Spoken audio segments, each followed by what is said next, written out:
Bonjour, bienvenue, je suis Audrey Vieuthaz et vous écoutez Trait d'Union.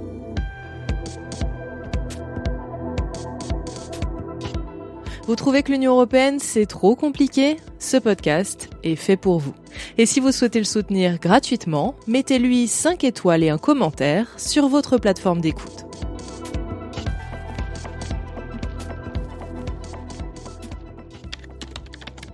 J'arrive à la gare de Bruxelles-Midi à 12h40 et je reviens à 17h30. Très bien, je viendrai à la gare. Retrouvons-nous sur le quai, près du train. Si nous nous ratons, rendez-vous devant l'entrée principale. C'est un échange de mails qui date de 2006. A priori, rien de passionnant. 2 personnes qui se donnent rendez-vous en gare de Bruxelles. Sauf que l'homme qui écrit, c'est Dimitri Gladet, un agent connu du FSB, le service de renseignement de la Russie. Et la femme, c'est une députée européenne, la lettonne Tatiana Ždanoka, une petite femme d'environ 70 ans, aux cheveux blonds vénitiens.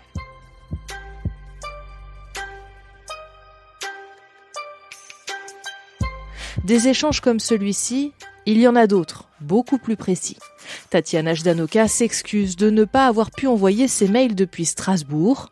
Elle détaille ensuite ses activités de législateur européen dans un envoi titré « Rapport ». Un peu plus tard, elle demande des financements russes pour organiser une soirée à Bruxelles intitulée « La Lettonie sans nazisme ». Des mails dévoilés par le site d'investigation russe The Insider qui affirme que Ždanoka est un agent des services de renseignement russes depuis au moins 2005, soit 1 an après sa première élection au Parlement européen, et qu'elle aurait communiqué avec au moins 2 agents du FSB. Mais vous allez voir qu'on est loin du James Bond ou de l'agent secret. Officiellement, Ždanoka dément ces accusations, mais ce qui est vrai, c'est qu'elle n'a jamais caché ses liens avec la Russie.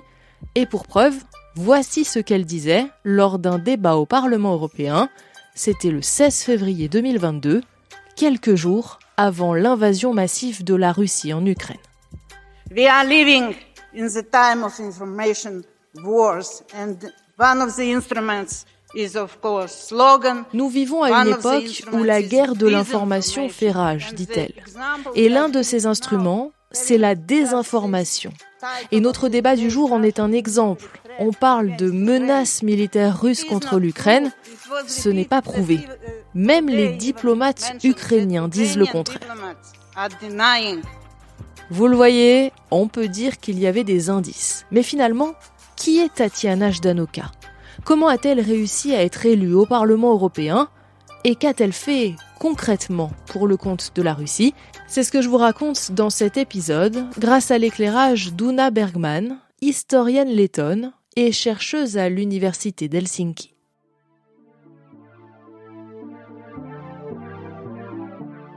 « 1950. Tatiana Ždanoka voit le jour à Riga, la capitale lettonne, dans une famille russophone. Ça fait 10 ans que la Lettonie a été envahie et occupée par l'Union soviétique après 20 ans d'indépendance. Côté géographie, nous sommes dans l'un des 3 vrais pays baltes, au bord de la mer Baltique donc, entre l'Estonie et la Lituanie. Mais à l'époque donc, occupation par l'Union soviétique. Cette occupation soviétique qui a duré 50 ans à peu près, jusqu'à 1991, quand la Lettonie est redevenue indépendante, donc l'indépendance était rétablie, c'est un souvenir douloureux qui marque toujours les esprits en Lettonie et aussi divise l'espace politique. Et donc l'histoire de Tatiana Ždanoka, c'est aussi quelque part cette histoire manifeste, cette histoire compliquée et douloureuse de la Lettonie. Je vous l'ai dit, Tatiana est issue d'une famille russophone. Mais ce qu'il faut aussi savoir, c'est que pendant l'occupation de l'URSS, de nombreuses familles russophones sont venues s'installer en Lettonie, si bien que désormais, 26% de la population lettonne est russophone. Tatiana Ždanoka, elle a constitué son carrière politique dans un discours de défense des droits de ces russophones en Lettonie. Donc, cette minorité, mais qui en réalité, c'est à peu près 26% des habitants de Lettonie. Et donc, c'est une base politique qu'elle voit comme une base politique pour elle. Et donc, son carrière politique se tourne autour de ce discours de défense des russophones. Le problème pour Ždanoka, c'est qu'elle a interdiction de se présenter à des élections en Lettonie, et cela depuis que le pays est redevenu indépendant en 1991. À l'époque soviétique, elle était membre du Parti communiste, et donc Parti communiste qui est vraiment cet instrument d'imposition de pouvoir soviétique en Lettonie. Et encore, elle est toujours membre de ce parti communiste, un membre actif, un membre qui soutient ce pouvoir soviétique, encore à l'époque où la Lettonie se bat déjà pour l'indépendance. Donc 89, 90, 91. Et puis en 91, il y a un moment très problématique, très douloureux pour les Lettons, où le pouvoir soviétique à Moscou essaie à utiliser force pour en fait faire tomber le gouvernement pro-indépendance en Lettonie qui est élu dans des élections libres et démocratiques. Pour Moscou, la Lettonie constitue un territoire stratégique. Elle refuse l'indépendance du pays. Le 20 janvier 1991, les chars russes pénètrent à Riga. Alors, la population descend spontanément dans la rue pour dresser des barricades et protéger les bâtiments publics. Plusieurs Lettons seront tués ce jour-là, mais ils ont réussi. Les chars sont contraints de se retirer. Et Ždanoka soutient ces tentatives du pouvoir soviétique. En 1991, c'est la raison pour laquelle le gouvernement letton lui interdit de se présenter aux élections nationales et municipales dans les années 90. Elle n'est pas la seule. Tous ceux qui ont soutenu Moscou sont dans son cas. L'argumentation est justement qu'elle est agie contre la Lettonie indépendante et démocratique et contre ce gouvernement librement élu pro-démocratique en 1991. Et encore plus, elle était membre de ce parti communiste qui donc agit contre l'indépendance et la démocratie en Lettonie jusqu'en allant de le faire par la force. Donc, toutes ces complications mènent Ždanoka à saisir les cours européens des droits de l'homme, justement, ces plans du cours au début des années 2000 de cette interdiction de se présenter aux élections nationales et municipales en Lettonie. Et en fait, en 2006, les cours européens du droit de l'homme donnent les raisons à la Lettonie. Comme c'est une démocratie jeune en Lettonie, comme les institutions sont encore fragiles, il est justifié, en fait, de ne pas donner l'accès au pouvoir aux personnes, en fait, qui sont agies en soutenant le pouvoir totalitaire à Moscou. Et donc, Ždanoka, elle peut plus se présenter dans les élections nationales.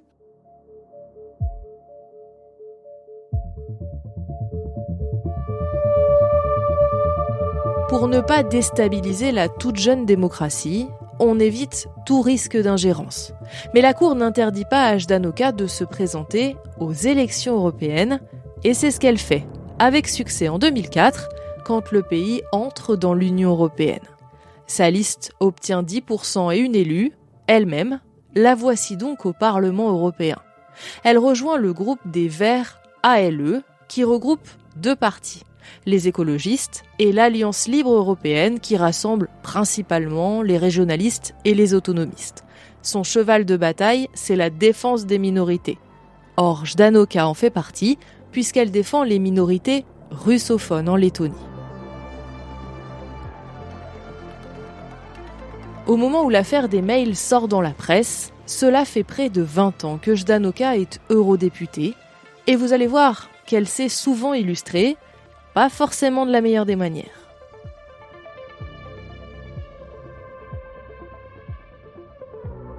En 2014, elle soutient le référendum d'annexion de la Crimée par la Russie. Elle fait même partie des observateurs internationaux. En 2016, elle rencontre Bachar el-Assad à Damas alors qu'il est accusé de crimes de guerre et de crimes contre l'humanité. Et en plus, elle le fait en violation des sanctions de l'Union européenne. Le Parlement européen, heureusement, refuse de lui payer le voyage. En tout cas, elle s'en fout. Elle poste sur son mur Facebook une photo où elle pose aux côtés de Bachar el-Assad, tout sourire. C'est donc sans surprise qu'en 2022, elle fait partie des 13 députés européens sur 705 à voter contre la résolution du Parlement qui condamne l'invasion massive de l'Ukraine par la Russie. Pour le groupe Vert ALE, c'est la goutte d'eau, elle est exclue. Et c'est ça peut-être qui était assez choquant en Lettonie, le fait qu'en fait, les groupes des Verts ALE, ils l'ont exclu Ždanoka de leur rang quand elle était parmi des très rares, très peu des membres du Parlement européen qui n'ont pas voté la résolution qui condamnait l'invasion russe de l'Ukraine. Donc là, c'était vraiment quelque part la ligne rouge, elle était exclue. Mais ce qui était choquant pour beaucoup de gens en Lettonie, et je pense peut-être pas qu'en Lettonie, que elle n'a pas été exclue plus tôt. Déjà en 2014, quand elle a soutenu l'élection de Crimée, quand elle a participé à cette faux référendum, et surtout quand elle a visité Assad, exprimant un soutien au dictateur. Donc c'est ça qui est choquant, qu'elle n'a pas été exclue bien avant. Vous le voyez, ça fait déjà plusieurs années que son profil interroge, et désormais, elle est donc accusée d'espionnage. Est-ce que c'est vraiment une espionne? Est-ce qu'elle a vraiment apporté aux services secrets russes des informations très importantes, ou des informations secrètes, ou des informations auxquelles autrement ils n'auraient pas eu accès? C'est peut-être vrai, et c'est peut-être pas vrai, c'est peut-être le cas, c'est pas le cas, mais ce qu'on voit depuis des années, c'est quelqu'un qui agit comme l'agent d'influence russe. Elle n'a jamais caché ses liens avec la Russie, elle n'a jamais caché le fait qu'elle soutient Vladimir Poutine, et donc elle a essayé même je pense que ça se voit dans les emails qui étaient publiés par l'Insider, ça se voit dans l'analyse apportée par les journalistes, que son but, c'est de créer une image positive de la Russie en Europe et éventuellement créer des sympathies parmi les Européens, parmi les membres du Parlement européen, et donc quelque part agir comme instrument de l'influence russe. Donc voilà, espionne, on ne sait pas, agent d'influence, il y a de très fortes chances. Et d'ailleurs, d'autres députés européens sont dans le viseur de l'institution comme elle. Désormais, donc, on se demande ce qui va se passer. Eh bien, le Parlement européen prend cette affaire très au sérieux, d'autant que dans quelques mois, il y a les élections européennes.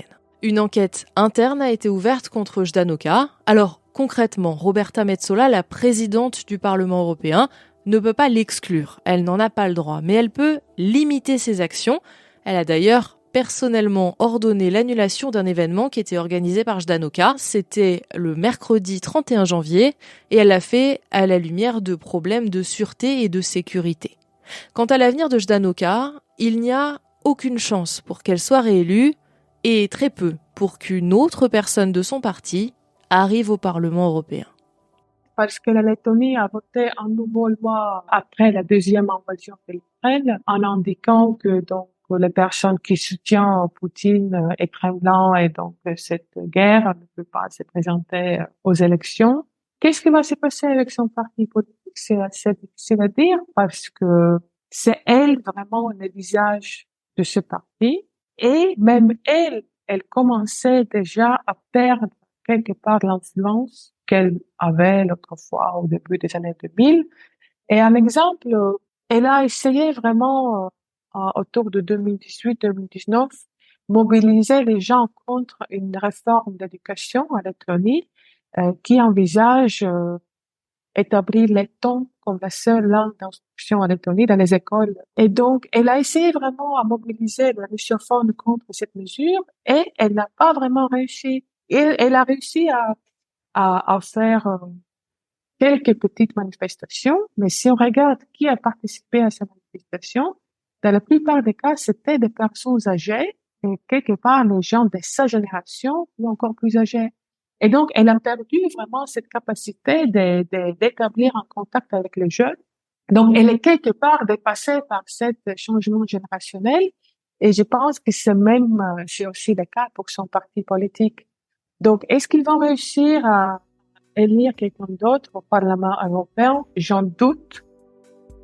Voilà, c'est donc sur ces mots que se termine cet épisode. Je remercie chaleureusement Una Bergman, historienne lettonne et chercheuse à l'université d'Helsinki, pour son éclairage qui nous a permis d'en savoir plus sur Ždanoka, mais aussi sur la Lettonie. Trait d'Union, vous le savez, c'est un épisode par semaine. En attendant, vous pouvez retrouver le podcast sur Instagram. À très vite!